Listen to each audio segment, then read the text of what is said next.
Buenas noches, Intratables, miércoles. Y acá en vivo como todas las noches en América. Muchas gracias por acompañarnos. Buenas noches, queridos compañeros. ¿Cómo están? Las damas, ¿todo bien? Bien. Señor Viale, bienvenido. Hola, Rubén, ¿todo bien? Andamos todo bien. Arrancamos, tenemos una noche repleta de temas. Una noche impactante como todos los días aquí en Intratables. Con nosotros el gobernador de Salta. ¿Cómo le va, gobernador? ¿Cómo está, Juan Manuel? Buenas noches. Un gusto saludarlo, ¿eh? Muchas gracias. Ya charlamos. Hoy estuvo reunido con Frigerio. Así es. Todo lo que está pasando con los gobernadores y todo lo que se viene, charlamos largo y tendido en un ratito. Con Juan Manuel Urtubey, el gobernador de Salta, primer invitado en nuestra noche, hoy miércoles en vivo, aquí en Intratables. Ya hablamos con el gobernador de Salta, nos metemos en la vida del peronismo, qué va a pasar con el gobierno, qué pasó hoy, CGT y todo lo que se va directamente al Congreso, todos los temas de la noche y por supuesto, Footballgate, Bursaco que sigue hablando y mucha gente temblando. Hoy en Intratables, detalles exclusivos de la situación que baja de los Estados Unidos y que impacta directamente en la República Argentina. La sucesión de Julio Grondona, tema muy importante. La situación del señor Paladino, apuntado por Bursaco desde los Estados Unidos. La dirigencia y el fútbol en general, con revelaciones que en un momento, con Jonathan Viale, porque tenemos noticias de último minuto, vamos a ampliar porque están pasando cosas a esta hora impactantes, en un tema que salpica con mucha fuerza al fútbol argentino. 18 grados 6, no se mueva, porque es una noche para quedarse en casa, ya teníamos 30 y pico, ¿no? Para una picada, casa Intratables. Casa Intratables, ¿una picadita? Sí, siempre. Con los fiambres 190. Pero le quiero preguntar, Débora, ¿qué va a pasar con el tiempo? Porque hoy fuiste como la meteoróloga nuestra. ¿Podemos ver esto, por favor? Soy como Nadia. Es como Nadia. Para, y anticipó lo del impuesto al cheque también. Nuestra Débora. Nadia, que es como nadie, tuiteó esto. Y mira, en la casa, no sabemos si... Una primicia increíble. Increíble, impresionante, anticipación. organizada en zona norte. Quiero decir que mis compañeros que me hacen bullying, incluido acá el señor Vilauta, dicen que mis hijos estaban tirando rolitos por la ventana. Para no venir, pero acá está. Estoy acá a pesar del granizo. Nuestra meteoróloga, después de una tormenta muy fuerte que tuvimos en gran parte del país, pero ya todo solucionado. En minutos, noticias fresquísimas de todo lo que está pasando y cómo replica la justicia argentina las declaraciones del señor Alejandro Bursaco en los Estados Unidos. Ya está Gustavo Gravia, el que más sabe de todo lo que está sucediendo en Estados Unidos. Investigó en la Argentina, uno de los pocos que viene manejando desde hace muchísimo toda esta información, cuando muy pocos podían hablar. Lo vamos a tener a Gustavo, por supuesto, a lo largo de todo el programa. ¿Cómo le va, gobernador? Un gusto saludarlo. Muy bien. Día largo, me decía, porque arrancó temprano. Arranqué temprano con el presidente en el noreste de la provincia, inaugurando una escuela para chicos de comunidad de pueblos originarios, Huichís, verificando algunas obras y demás. Bueno, y después me vine a la reunión de gobernadores con el ministro del Interior, que también fue bastante larga. ¿Esa reunión está complicada? ¿Está camino a solucionarse? ¿No lo quieren desairar al presidente?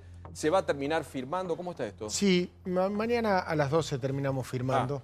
Se avanzó muchísimo hoy, muchísimo, porque había algunos temas que había que aclarar, que había que discutir, y para eso el ministro que estuvo allá durante más de 3 horas en la reunión fue acordando algunas cosas, así que me parece que mañana ya tenemos este acuerdo fiscal que prevé 4 o 5 temas súper interesantes. Uno es impulsar la ley de responsabilidad fiscal a nivel nacional, provincial y también impulsarla a nivel municipal. Esto es un dato interesante porque es uno de los caminos para acercarnos al equilibrio fiscal. El segundo tiene que ver con la reducción de impuestos provinciales, que hemos acordado un camino gradual de acá hasta el 2022, son 5 años. El tercer paso tiene que ver con abrir la puerta a lo que significa ordenar un enorme desorden también de tasas municipales. Yo planteé una propuesta, vamos a ver si la podemos aprobar mañana y si no quedará como título para el próximo acuerdo que tenemos que hacer ya también sumando a municipios.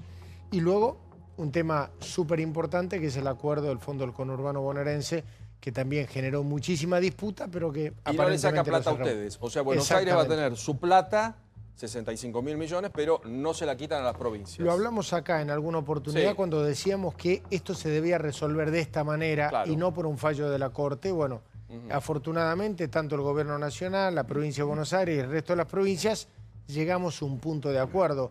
Como todo acuerdo, nadie está súper feliz, pero en definitiva sale algo que todas las partes pueden acordar. Y parece civilizado. Juan Manuel, usted predijo cuando no todavía estaba todo tan claro, que venía una ola amarilla, ¿no? Que Cambiemos iba a tener un triunfo importante. Y gobernadores como usted, que en la provincia está bien visto, como Schiaretti en Córdoba, que también tiene un buen pasar, no tuvieron un buen resultado. Se enfrió la situación porque el impacto, sé que no se habrá sentido bien con el resultado, más allá que aceptó rápidamente la derrota y lo llamó a Macri. ¿Lo pone en qué posición ahora a ustedes que anticiparon esto que estaba pasando en el país con Cambiemos o Macri o el cambio? No sé cuál es la palabra. Hay un dato de la justa. realidad a nivel nacional y lo planteamos acá. La gente se expresó en ese sentido. De hecho, pasó en mi provincia y pasó en otras. Cuando uno analiza los resultados a nivel local, 2/3 de los senadores ganaron los de mi frente político, a diputado provincial 17 de 30. O sea, la gente, sobre todo en Salta, con el tema de la boleta única electrónica, discrimina mucho. Claro.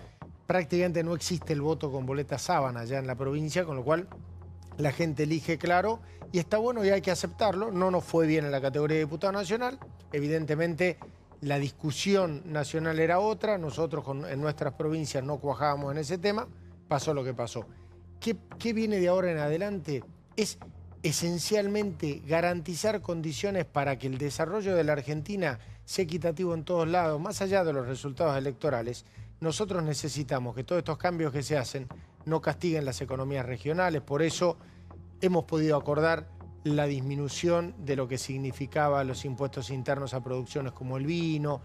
Hemos acordado un camino con el tema de electrónica. O sea, nuestra tarea no cambia. Sigue siendo exactamente lo mismo. Pero ver cómo hacemos un país federal. Pero con ganas, me imagino, de haber ganado, ser un candidato muy potable para el 2019, o el 2019 ya es una fecha donde ustedes creen que no se puede ganar y Macri puede ir a una reelección. Yo creo que el peronismo puede ser competitivo. El 2019. Depende el gobierno, obviamente, es el que en alguna medida tiene la pelota, por decirlo en términos futbolísticos, pero también depende de si nosotros somos capaces de conformar una fuerza competitiva. Y todos debemos colaborar en eso. Estoy trabajando junto a muchos dirigentes del partido, algunos gobernadores, otros dirigentes reconocidos o no a nivel nacional, pero con mucho peso en sus provincias, a efectos de poder juntos construir una alternativa sustentable. Después veremos candidaturas, toda esa historia en su momento, pero creo que la Argentina necesita tener la posibilidad de elegir, no de quedarse con lo único que haya. Pero Argentina necesita también hoy una oposición. Correcto. Y uno después de la elección ve que algunos, insisto, buenos gobernadores no tuvieron un buen resultado en su provincia, que tal vez los que ganaron, algunos, para mi opinión, ¿no? Infran o Mansur no representan el futuro, tal vez falte conocimiento de Uñac. Sí, también me no parece se sabe que muy bien lo de Sergio Massa, y además tienen ese tapón permanente que es Cristina Fernández, Sí. donde salvo usted en algún momento lo hizo cuando todavía la señora era presidenta, pero no hay como un enfrentamiento definitivo para decir en la medida que vos estés, esto no va. Es inevitable que el peronismo se tiene que hacer cargo, no solo de su historia, sino fundamentalmente del futuro. Y claramente en eso la expresidenta es un escollo. Claramente debo reconocer que es una persona que ha tenido un resultado electoral bueno, está bien, si bien perdió en la provincia de Buenos Aires, es bueno no simplificar las cosas. Hay un sector de los argentinos que se sienten representados. Nosotros, los gobernadores, ninguno fue candidato. La gente hoy vota cada vez más a las personas. Entonces, simplificar y pensar que esto se repite en 2 años, como tampoco se repitió hace 2, sería un error. Pero lo importante, más allá de eso, es pensar hacia dónde vamos. El gran problema en la política es que todo se hace en nombre propio. Este sí, este no, este sí, este no. Yo creo que lo que hay que plantear es un núcleo duro de ideas, de intereses comunes y decir, esto para nosotros es el peronismo del futuro. Una fuerza que sea democrática, que sea más horizontal, que plantee soluciones que puedan ser superadoras, no solamente contradictorias con el gobierno. ¿Y tiene límites en cuanto a nombres o no? Yo creo que los límites los pone la sociedad. Digamos, yo no voy a dar explicaciones porque no los di antes ni lo voy a dar ahora y con mucho menos ganas lo voy a dar en el futuro de gente que se enriqueció, que desprestigió a la política, al peronismo, a nuestras fuerzas. Me parece que primero que aclaren su situación y después discutimos de política. O sea, no hay futuro Urtubey más Cristina, no hay futuro. Es técnicamente imposible. ¿Por qué? Porque en definitiva creo que ahí hay un gran daño que ha sufrido nuestro partido. Y no lo digo de ahora, lo digo de hace mucho tiempo. Sí. Y creo que en definitiva hay que hacerse cargo de eso, ¿no? Lo que pasa, coincido que tiene que haber, coincido con vos, Paulo, y con el gobernador, una oposición seria, urgente, una oposición sólida sobre todo, porque si no el gobierno tiene una hegemonía de poder brutal. Hubo 6 gobernadores peronistas que perdieron las elecciones: Pepo en Chaco, Bordet en Entre Ríos, Schiaretti en Córdoba, Alicia Kirchner en Santa Cruz, Casas en La Rioja. Yo creo que la derrota más simbólica fue la de él, tal vez la menos esperada de todas, pero la derrota de Urtubey en Salta. Entonces la pregunta para el gobernador Urtubey es esto: Cristina taponando, como no sé cuál de los dos lo dijo, pero creo que vos, Paulo, coincido. Cristina Kirchner, la madre de 3 derrotas consecutivas en la provincia de Buenos Aires, 2013, 2015 y 2017, perdiendo sus medios de comunicación, con una situación judicial complicadísima, va camino a su 4º procesamiento. Controla una sola provincia en todo el país, Santa Cruz. Sí. ¿Quién aparece entonces en el peronismo? Vos perdiste en Salta, Schiaretti perdió en Córdoba. ¿Quién aparece como el hombre que construya un nuevo liderazgo nacional? Es que el planteo es que para mí el liderazgo, y lo hablamos acá y lo repetí hasta el cansancio siempre, no debe ser de tipo personalista. El peronismo tiene que modernizarse, hacer una fuerza mucho más horizontal. Probablemente nunca lo fuimos, es cierto, no lo fuimos. Hoy ese liderazgo no está, es un dato objetivo de la realidad. Entonces debemos construir de una manera diferente. Aparte, creo que hoy la demanda ciudadana va por otro camino, por otro lado, en términos de liderazgo. Si vamos a algo clásico, sí es cierto, no hay ese liderazgo clásico. Hay que construir de una manera diferente, a mi juicio, ¿no? Señora, por favor. Gobernador, le quería preguntar respecto de este mismo sentido de buscar un líder. Muchos dirigentes hoy del peronismo están pensando que la próxima elección presidencial los ubica, como usted bien describe, con una situación de falta de liderazgo. Algunos auguran que nadie quiere ser ese candidato presidencial, teniendo en cuenta que en este momento, para la Argentina 2 años es ciencia ficción, pero bueno, el gobierno de Macri pareciera que está en mejores posiciones de reelegir si eventualmente Macri así lo hiciera. Que están buscando una figura que quiere ser candidato a presidente para perder, como fue Mario Massachesi en el 95 y le ocasionó a la UCR una derrota muy notable, digamos. ¿Hay realmente vocación de alguno de los líderes más destacados, usted, Uñac, cualquiera, de ser candidato a presidente en la próxima, teniendo en cuenta que hoy el peronismo está en una situación más perdidosa, digamos, que objetivamente ganadora? Sí, nosotros, digamos, yo me resisto a la simplificación. Cuando pasó la elección del año 2013 y el PRO y Macri no había podido armar una lista en la provincia de Buenos Aires, decíamos, con esto Macri ya entregó la candidatura a presidente dentro de 2 años. No solo fue candidato, sino que fue presidente 2 años después. Por eso me parece que cuando uno simplifica a veces puede errarle al pronóstico. El peronismo tiene que conseguir, el que sea más competitivo de todos nosotros debe ser el candidato y debe plantear una alternativa posible para Argentina, sin lugar a dudas. Aún y sabiendo lo vamos a que hacer. tienen chances de perder. Yo no estoy seguro de eso. Yo no estoy seguro de eso. O sea, no, el gobernador no ve una reelección de Macri definida. ¿Le podemos poner nombres? Ya pregunta María Julia, pero ¿le podemos poner nombres a los competitivos? No, yo hoy no lo puedo poner. ¿Por qué? Porque como estamos hablando, hay que esperar a ver qué pasa de acá a 2 años. Hoy, congelado a hoy, claramente el peronismo está en una situación muy horizontalizada. Debemos de trabajar todos a ver cómo somos competitivos y quiénes son los más competitivos dentro de 2 años. ¿Usted sería candidato? El que debe hacerlo, o yo, cualquiera. Yo claramente voy a acompañar al que sea el mejor posicionado de nosotros. Cualquiera, sea yo, sea quien sea. Después vamos a tratar de sacar algún nombrecito. María Julia. Urtubey, ¿es cierto que para el acuerdo que finalmente usted anticipó recién, que se va a firmar mañana, el gobierno garantizó que María Eugenia Vidal va a retirar el reclamo de la Corte Suprema de Justicia sobre el fondo del conurbano bonaerense? No totalmente. ¿En qué sentido? Hay 2 alternativas. El acuerdo que se hace con el Fondo del Conurbano Bonaerense es parecido al acuerdo que hemos hecho nosotros respecto de las demandas del 15% que no se les pagaba a las provincias. ¿Recuerdan un acuerdo fiscal que hicimos el año pasado? ¿Qué resolvimos el año pasado? Desde ese momento en adelante nos empiezan a abonar lo que nos tenían que pagar. Todo lo que era el stock de deuda quedó judicializado y está judicializado. Lo mismo pasa hoy con el Fondo del Conurbano Bonaerense. Acordado esto como está planteado, queda claro que, en definitiva, de aquí en adelante recibe eso. La demanda que hace la provincia por todo el stock de deuda corre la misma suerte que las deudas que nosotros estamos planteando. Entonces, uno de los planteos que se hizo, y admito que a mí me parece bien, era decir, bueno, levantemos todos los juicios hagamos una especie de borrón y cuenta nueva y que en la Argentina consolidemos ahora la situación, más o menos veamos cómo está cada uno y empecemos de cero.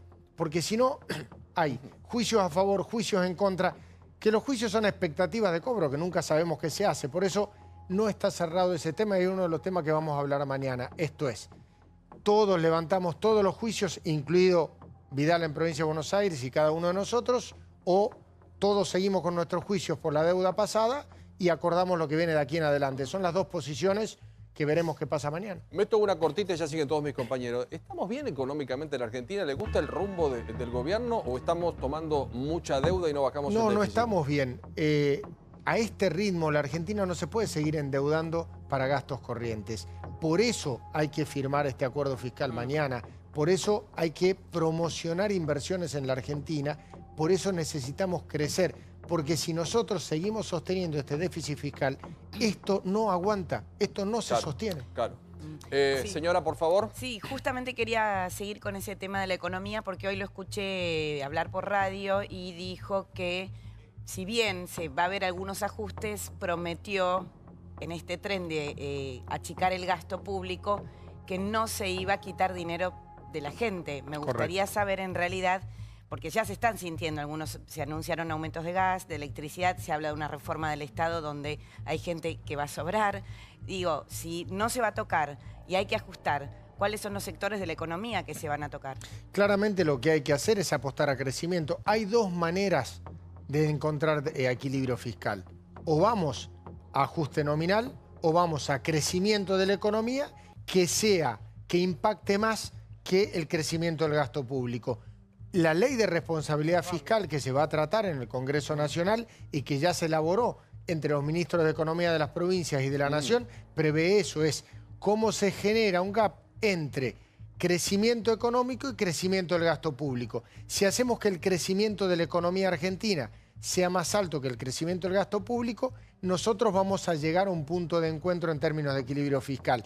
Es cierto que esto es gradual, que va a llevar tiempo, pero es mucho más sustentable que pretender ir a ajustes clásicos. La gente que no tiene se pueden miedo hacer. de perder su Por eso. trabajo. ¿Van a y ajustar demás. con los jubilados? Yo hablo del gobierno nacional y me gustaría tu opinión al respecto, ¿no? Hay un montón de lugares para ajustar, sobre todo de la política, que nunca ajustan. Van a decir, bueno, gastos menor. El año que viene, con el cambio de fórmula que van a hacer, sacando recaudación, estoy hablando del gobierno nacional, sacando de la formulita de recaudación y haciéndolo solo por inflación, en lugar de un aumento del 24 25%, estaría siendo de 14 o 16%. O sea, empatando con la inflación. Eso sería una pérdida de poder adquisitivo de 8 a 10 puntos. Más un posible cambio en la edad mínima de jubilación. Más que ahora en diciembre no va a haber bono para jubilados. Tampoco para los que cobran AUH. Tampoco para los empleados estatales.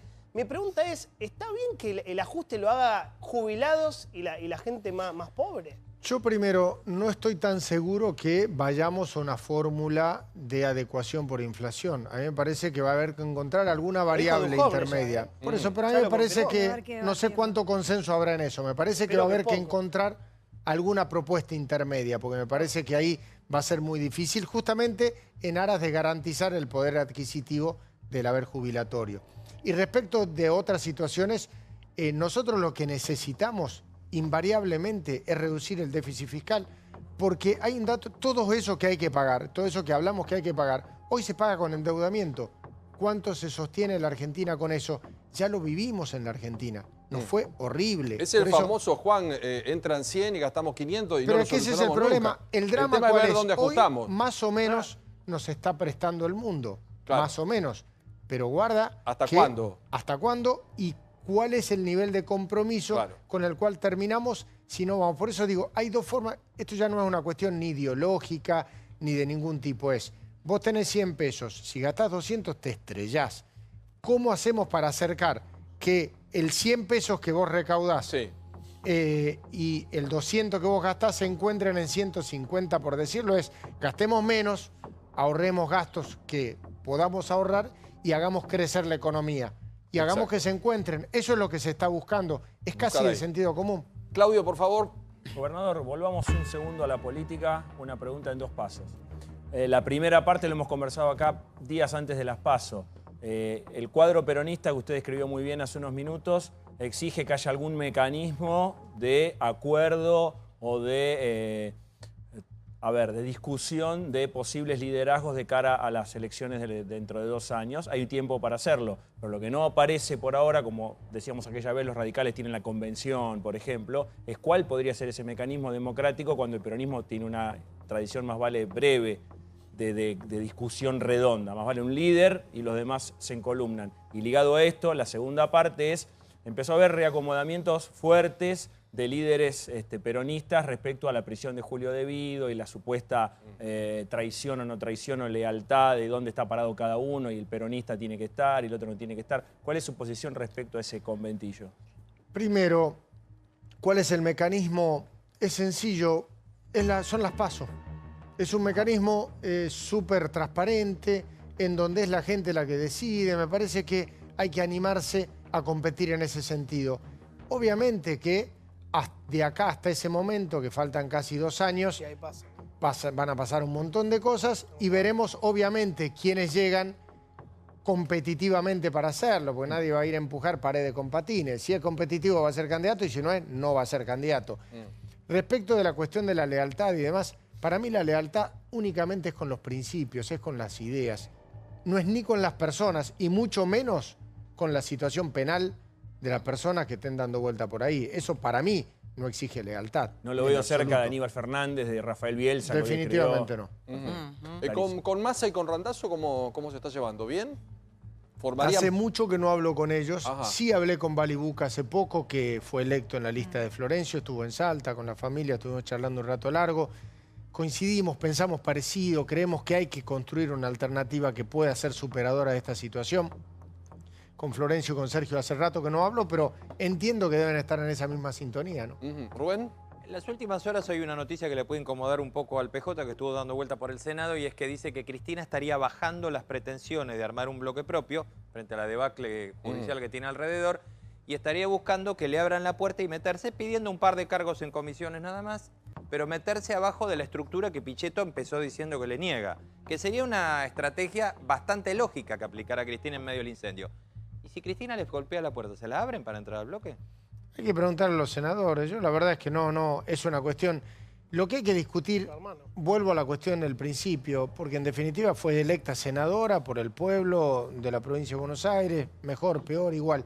En lo personal creo que lo que uno tiene que tener claro es cuáles son nuestras políticas, hacia dónde queremos ir. Y si ella resuelve coincidir con esas políticas y quiere acompañarlo, bueno, que ella tendrá que dar las explicaciones. Me parece que yo sinceramente aparte no veo eso como un escenario posible, pero bueno, esa hipótesis la deberán evaluar los senadores, ¿no? Yo no la puedo evaluar.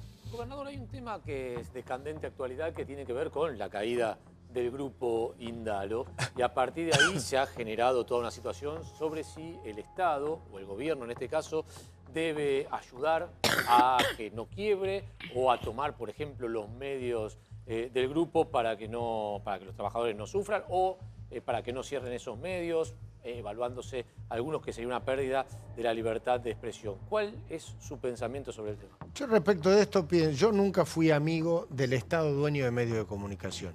Los que ya existen, está todo bien. Me parece que ayuda a la libertad de expresión justamente la diversidad y no el Estado como dueño de esto.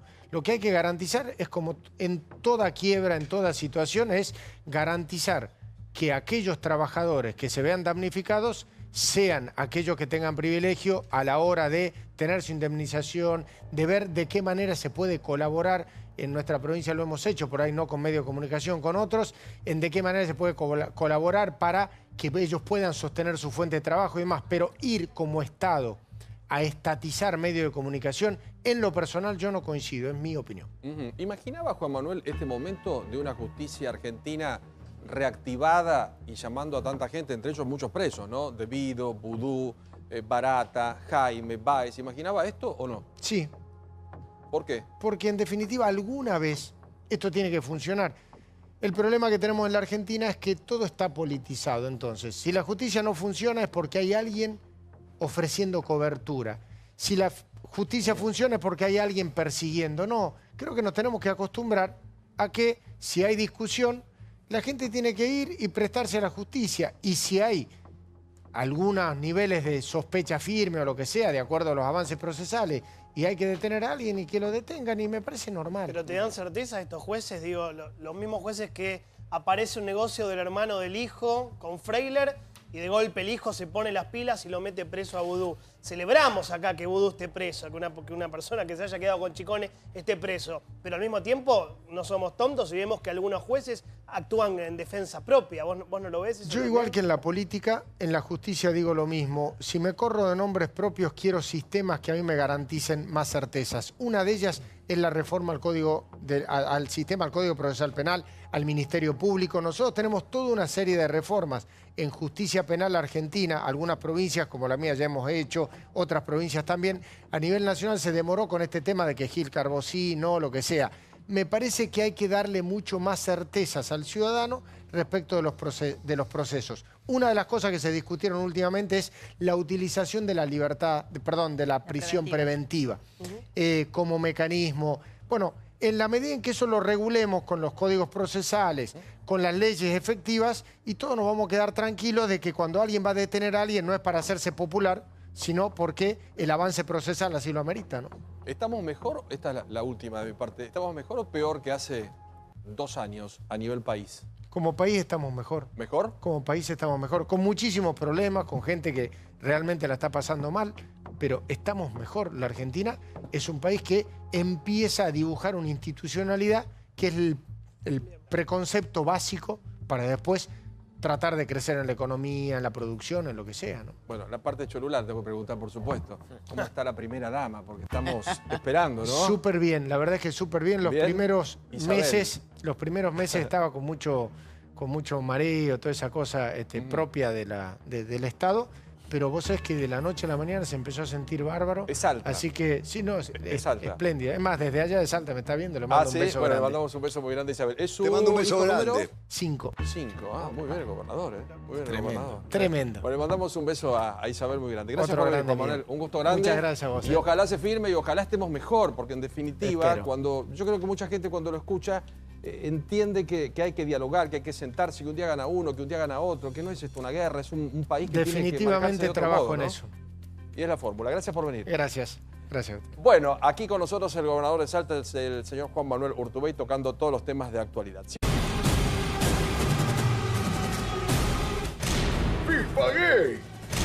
Se quebró el pacto. Una nueva audiencia que tuvo que ser postergada unas horas después por una crisis de llanto de Bursaco. El ex CEO de Torneos y Competencias volvió a prender el ventilador. Sus declaraciones dejan en offside a empresas, funcionarios y dirigentes.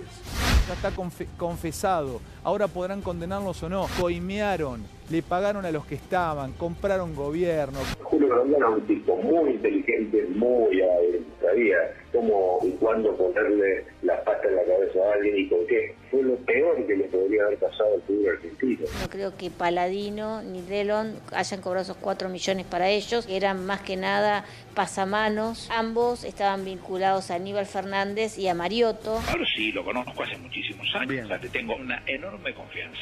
En el medio de este escándalo, la tragedia. Se suicidó Jorge Delon, el abogado contratado por la jefatura de gabinete del gobierno anterior, quien fuera ayer apuntado por Bursaco. El lamentable suicidio de Delon es como una confirmación de todo lo que Bursaco estuvo contando en Estados Unidos. El fútbol se le entregó a 2 empresas del sector privado, una de ellas, bueno, mencionaba la causa, ¿no? Y Torneos y Competencias también mencionaban la causa. Toda vuelta y siempre quedamos en el mismo lugar, ¿no? Julio Grondona evidentemente ha cobrado a lo largo de varios años sobornos de la firma Torneos. Este sistema de la corrupción vía la compra o la entrega de derechos para televisaciones del fútbol es un sistema patentado por Grondona. Él lo inventa. Grondona se sentaba con el poder político a resolver ¿Quién es el poder político? Y la presidenta, los jefes de gabinete. No la veo a Cristina resolviendo estos temas.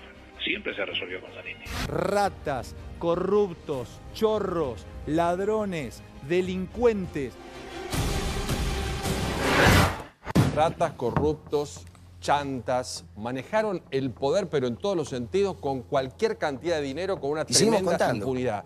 Tenemos que hablar de la declaración de ayer, tenemos que ampliar, porque hoy pasaron cosas gravísimas en los Estados Unidos, Y también tenemos que hacer hincapié, porque ayer cuando el señor Bursaco hace una imputación sobre 2 exfuncionarios de Fútbol para Todos, uno se quita la vida.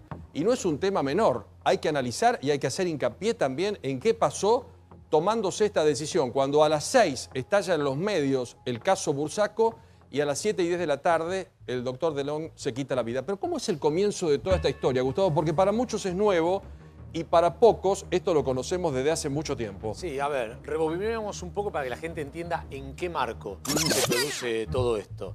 Esto comienza en 2 de diciembre del año 2010. ¿Alguien va a decir 2 de diciembre del año 2010? ¿Qué pasó hace 7 años para que nos vayamos tan atrás? Bueno, hace 7 años la FIFA debía designar cuáles iban a ser las sedes para los mundiales 2018 y 2022.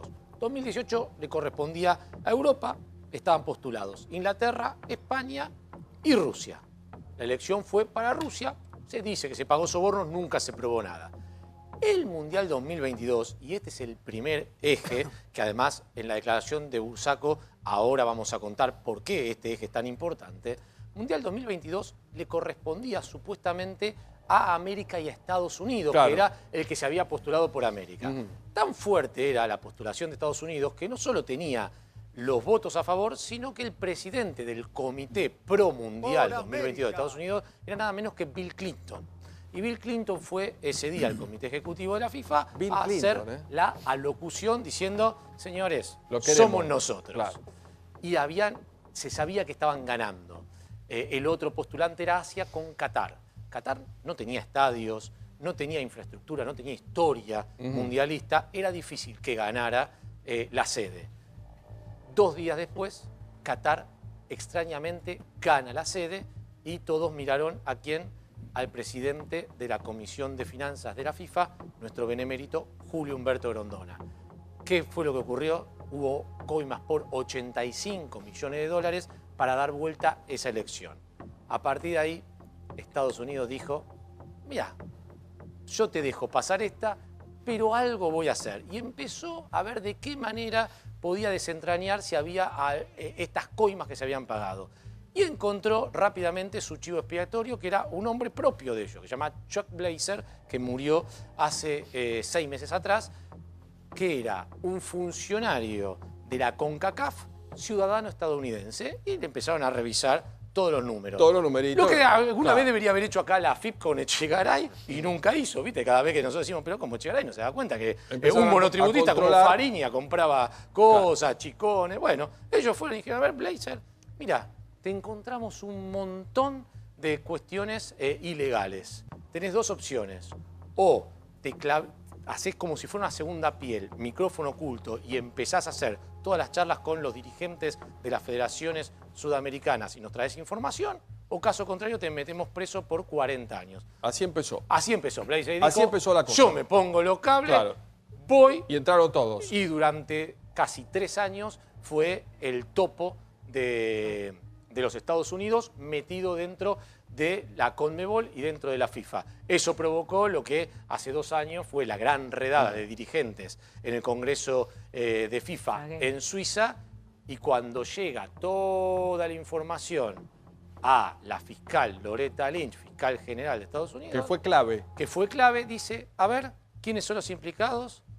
1 argentino, 2 argentinos, 3 argentinos, 4 argentinos, 5 argentinos, 6 argentinos. Dijo, oiga, hay una matriz de corrupción y la matriz de corrupción tiene un país central que lamentablemente para nosotros se llama Argentina. Terrible. Miremos esta placa porque le vamos a poner nombre y apellido a los que están implicados. Se están sumando muchísimos invitados a nuestro programa, pero hay que poner nombre y apellido porque van a tener mucha réplica. Algunos de ellos ya con problemas de salud, algunos de ellos muy conocidos en algún momento. Algunos de ellos hasta homenajeados, pues el doctor Meissner, el estadio de Quilmes tenía su nombre, se lo sacaron volando a partir de todo lo que pasó. ¿Estos son los nombres, Jonathan? Estos son casi todos los nombres, falta... Bueno, está Grondona ahí, yo no lo veo acá. Falta Grondona. Falta Grondona. Falta Grondona. Mirá, te cuento lo que va a pasar. Recién Gravia te daba una introducción. El fiscal Gerardo Policita está llamando a indagatoria a casi todas las personas que están ahí. Bueno, Delón lamentablemente falleció. Aníbal Fernández, ex jefe de gabinete. Gabriel Mariotto, ¿sí? Ex director de Fútbol para Todos. Pablo Paladino, coordinador de Fútbol para Todos. Alejandro Bursaco, que no está preso allá, en realidad tiene una especie de libertad asistida con la pulserita. Pagó 30 millones de dólares. Juan Manuel Aval Medina, ex jefe de gabinete, y los señores Hinkins, Hugo y Mariano, directivos de Full Play. Delito grave, que es administración fraudulenta del Estado, 2 a 6 años de prisión. La causa la tiene el juez Rafecas, que pudo averiguar esta tarde, los va a llamar a indagatoria en breve y seguramente los va a procesar. Hoy fue la segunda parte de la declaración del FIFA Gate versión argentina. Que se interrumpió, pues se emocionó el señor Bursaco, ¿no? Pobre, se quebró. Se puso mal. Lamentamos mucho que esté mal Bursaco quebrado. 3 empresas, dijo Bursaco, pusieron 15 millones de dólares para quedarse con los derechos de televisación de 2 mundiales que todavía no se disputaron, 2026 y el 2030, que tal vez sea acá en la Argentina. El nuestro con Uruguay y Paraguay. Bueno, las empresas que nombró Bursaco fueron Torneos y Competencias, de la cual él era accionista y CEO, Globo, que es brasileña, y Televisa, que es mexicana. Y el pago se hizo siempre a una persona llamada Julio Grondona. Dio el número de cuenta del banco, Julius Baer, de Suiza. Y hay un textual que es impresionante. Escuchalo, Pablo. Número de cuenta, con el número es fácil saber, ¿no? Y después hablaremos del yerno de Grondona, seguramente Gravia lo va a explicar. Le llevamos los bolsos en efectivo, la plata en efectivo en bolsos, o en un sobre a su casa. De Grondona está hablando el señor Bursaco. O se la dábamos la plata a su secretario privado, o a su chofer. O depositábamos la plata en una entidad financiera de su elección en la Argentina, Alectur. Que era la financiera de los cheques para el fútbol. La financiera siempre de Rivero, muy cercano a Julio Grondona. Dijo hoy entonces el señor Bursaco que llevaban la plata en bolsos. ¿A qué te hace acordar? En bolsos. Que la plata era para Julio Grondona o para familiares de Julio Grondona. Aquí el físico, como decía Fariña, está. Se puede ese recuperar. dinero está y ese dinero hay que recuperarlo. Y hoy Graciela Ocaña dijo, María Julia, que van a trabajar en la justicia porque esta herencia la cobró la familia Grondona. O sea, este dinero está vivo. Es que esa es la gran cuenta pendiente de todos los casos de corrupción en la Argentina, que es la recuperación de los de la activos plata, de la corrupción. Lo que siempre contamos, que es el ejemplo de que lo único que se recuperó ahora con el tema de Lázaro Báez, se han recuperado algunas de las maquinarias viales, el yate de Jaime, pero lo único... Antonini Wilson. Sí, lo de Antonini Wilson. Que es medio simbólico ante las cifras, Lo simbólico, más simbólico, digamos, lo primero que se recuperó fue el Petit Hotel de María Julia Alzogaray, que fue la primera cosa recuperada en casos de corrupción. Esto estamos hablando de cifras muchísimo más importantes, más grandes, y además está en la escalada de cantidad de causas que están avanzando, que sería muy interesante realmente si el fisco puede recuperar. El fisco, el Estado Nacional puede recuperar. Quien corresponda. Ya le voy a preguntar al doctor Piotti, que hizo un muy buen trabajo con Alicia López, porque estamos hablando de dineros públicos también. Cuando los derechos valen 2 y pagamos 10 de coima, estamos utilizando los derechos públicos. Pero también hay otro tema, Débora, porque ayer pasó dentro de este cúmulo de información, el señor Bursaco apunta al señor Paladino, que lo vamos a escuchar en un ratito, que estuvo hoy en A24 con Mauro Viale, y al doctor Delón. A las 6 estalla el caso. Y nosotros damos la primicia con Diego Brancatelli del suicidio de este hombre, que toma una determinación... Después de las 10 de la noche. Exacto, creo. con una comunicación que ya está comprobada, que él tuvo, que el propio Paladino reconoció. Sí, la verdad que llama la atención, sobre todo por la celeridad de la decisión que tomó, tan trágica, teniendo en cuenta que hoy el propio Paladino y también Graciela Ocaña, cuando se conocieron todas estas declaraciones, dijo que ellos eran pasamanos, ¿no? Entonces, teniendo en cuenta que eso es lo que subyace, por lo menos desde la gente que tiene información, porque Ocaña ha sido denunciante en esta causa desde el año 2014, llamándolo pasamano, llama la atención que haya tomado esa decisión tan drástica, dejando una nota que solo decía y no aclaraba nada más, los amo, no puedo creer. Simplemente eso, ¿no? Y hablando de Ocaña, también me gustaría contar que mañana ella va a presentarse en el juzgado con un escrito en el que va a pedir la inmediata detención de Paladino por los delitos de administración fraudulenta, abuso de autoridad y violación de los deberes de funcionario público. Paladino había sido sobreseído por la Cámara en la misma causa en la que habían sido condenados Capitanich y Aníbal Fernández. Eso va a pasar mañana. Está el doctor Piotti con nosotros, trabajó mucho en la AFA, como vedor de la doctora Servini. ¿Está bien presentado? Sí, Alberto, un gusto verlo. ¿Cómo está? En realidad, el término que establece el código es interventor, pero se le dio Claro. el nombre de veeduría para evitar problemas estatutarios derivados de la FIFA. Yo quería agregar, si me permiten, a la lista... Usted tuvo todos los libros del AFA, tener eso todos, es oro en polvo. Pero más oro en polvo para Alicia López y para Horacio de la Roca, que es la especialidad de Claro, ellos. de ellos. Hay, por ejemplo, secuestrados $2.300.000 del futbolista, que es un tema, si quieren, colateral a esto, pero que también se del sindicalista descubrió. Marchi. Claro, exactamente. Agremiados y el futbolista. Esos están secuestrados tal como vinieron o tal como los obtuvieron. Claro. Termosellados. Bueno, ese es dinero que es del fútbol. Y yo creo, y si fuera autoridad de la AFA o de la Superliga, en este caso creo que es la AFA, los pediría. Claro. Porque fueron mal habidos por parte de... Y pertenecen a los clubes. Así como hay otros bienes. Alberto, ¿se imaginaba esto? Más allá que Bursaco hable afuera y que lo detengan cuando parecía impensado porque era como el dueño del fútbol y del mundo, ¿pero se imaginaba esto después de haber estado ahí en la AFA? Dos cosas, Pablo. Yo tuve la suerte de conocer el funcionamiento del sistema americano. Sí. Fui, cuando era fiscal federal, intervine en un caso muy famoso, lo recordábamos antes con Clara, la extradición de un militar boliviano, Arce Gómez. Y conocí, y fui testigo allá, conocí cómo trabajan. Era inexorable que Bursaco iba a declarar como declaró, iba a apuntar para arriba como apuntó, y no tiene otra alternativa.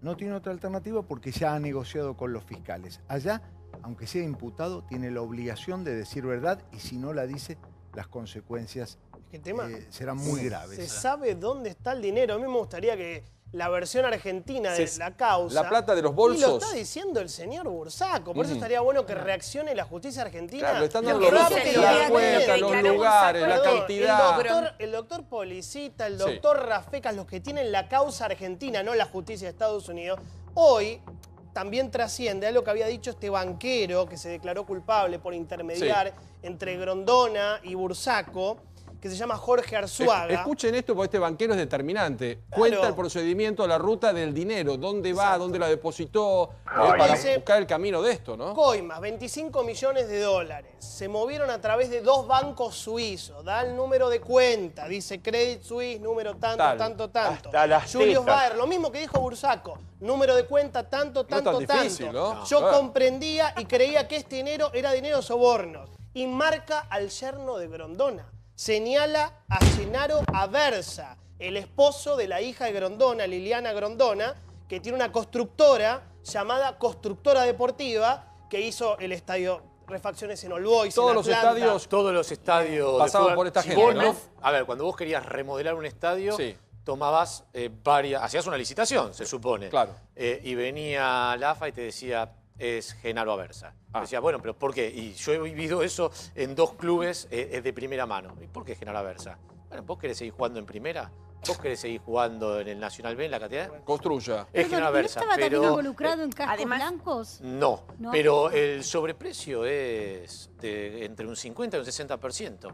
¿Cuánto perdés si te vas al descenso? Pero además esa era la fórmula para que Gennaro Aversa, que recordemos, Gennaro Aversa era un vendedor de flores de la zona de Sarandí que tuvo la suerte de que la hija de Grondona se enamorara del vendedor de flores y pasó El amor. Pasó de ser vendedor de flores a constructor de estadio. Y déjame contar una cosa más. Déjame contar una cosa más porque el juicio que se está llevando adelante en Estados Unidos tiene 2 patas. Una pata es la que le importa a Estados Unidos, que es el FIFA Gate. El de ellos, Y otra pata que es el fútbol para todos, que a Estados Unidos no le importa nada, pero donde hoy Bursaco hizo nuevas declaraciones. Después habrá que comprobar si lo que dice es cierto o no. ¿Saben lo que dijo Bursaco? Hoy dijo, por ejemplo, el sobrenombre de la operación para pagar las coimas del fútbol para todos era Cristina.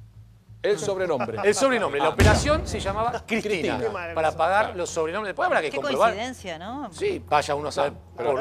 ¿Vos decías Cristina, alguien te iba a objetar Pablo, algo en esos tiempos? Decía volviendo- Cristina, decían sí, cómo no, adelante. Volviendo a la Después, ruta que pará, John déjame marcaba. terminar por otra, para terminar con todo lo que dijo Bursaco. Dijo que Eugenio Bursaco, actual número 2 de Patricia Bullrich, un funcionario muy importante del Ministerio de Seguridad, cuando Bursaco estaba prófugo en Italia, le dijo, entregate. Le dijo, ¿por qué? Bueno, por el honor de la familia. Le dice, no, porque te quieren matar.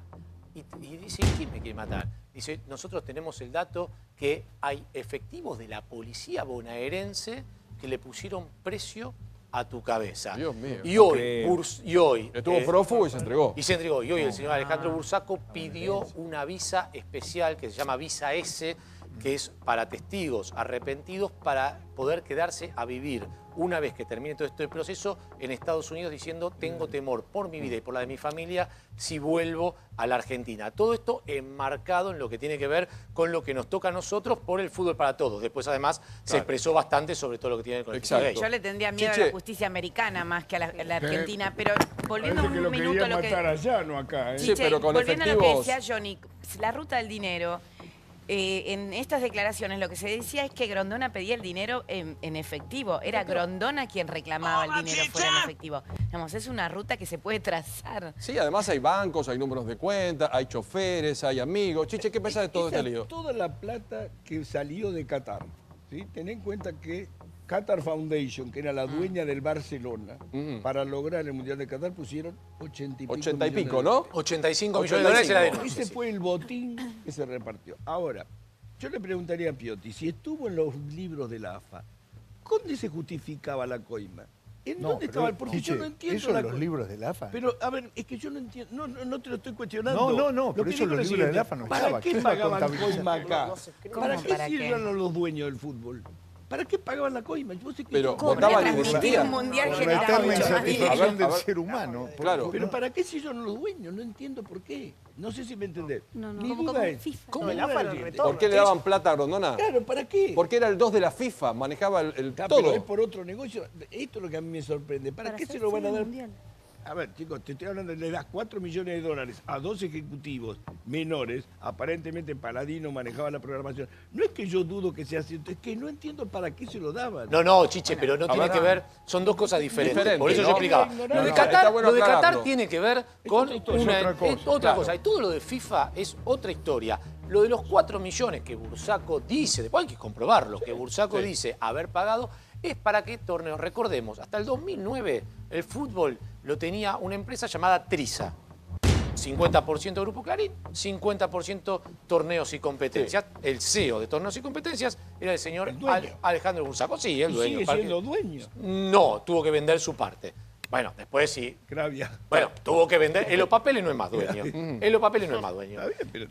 En el año 2011, Torneos reingresa extrañamente al fútbol. Entre el año 2009 y el año 2012, toda la producción era de la corte de los hermanos Monsosillo, ¿sí? En el año 2011, extrañamente, Torneos vuelve al fútbol con de fuerza, la mano de claro. Julio Grondona. ¿Qué es lo que dice Bursaco? Para nosotros poder volver al fútbol, poder volver a tener derechos, poder hacer toda la producción de los partidos. Recordemos, el año 2011, además, baja River a la B Nacional y la B Nacional también se va para el fútbol para todos. Todo. Dice, tuvimos que pagar 4 millones de dólares de coima. Tuvimos coimas nacionales e internacionales. Paula Oliveta con nosotros. ¿Cómo estás, Paula? ¿Qué tal? Un gusto saludarte. Bueno, recordar que en la ruta del dinero de Fútbol para Todos llegamos a cooperativas que son las mismas que se lavaba la plata de Sueños Compartidos. Claro, Entonces, y la mafia de los medicamentos, ¿no? Y de la mafia de los medicamentos. Estamos hablando de un entramado de corrupción coordinado que no se podría haber hecho de ninguna manera sin la asistencia del Estado. Estamos hablando de cooperativas truchas que no tenían control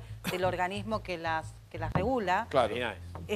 Estamos hablando de un programa Fútbol para Todos que fue creciendo la cantidad de fondos públicos a través de los años injustificadamente, que tenía como contraprestación determinadas acciones en favor de los clubes que nunca se comprobó, ni nunca se hizo, ni nunca se controló. O sea que lo que hay es una connivencia entre los empresarios y los funcionarios y el Estado que encubrió todas estas maniobras. Claro. Están complicados muchos funcionarios que fueron de alguna manera avalados por una justicia y la Sala 1 que permitió que delincuentes